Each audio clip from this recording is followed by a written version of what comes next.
Samantala, hindi raw sadya ang pagkakabangga ng MV Pacific Ana sa fishing vessel na FFB Dirin sa Agnoong, Pangasinan na kinamatay ng 3 nitong crew. PCG po mismo ang nagsabi niyan. Sa kwento kasi ng mga nakaligtas na crew member, masama ang panahon at madilim daw nang mangyari ang insidente. Nilinaw rin ng PCG na wala itong kinalaman sa issue ng Pilipinas at China sa West Philippine Sea.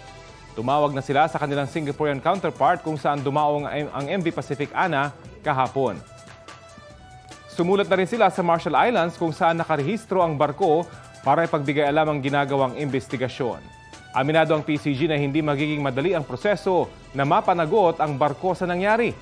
Binigyan ng DSWD at PCG ng tulong ang mga pamilya ng mga nasawi at mga nakaligtas. Balita ko, may tututukan kayo tuwing 11 a.m. sa GTV.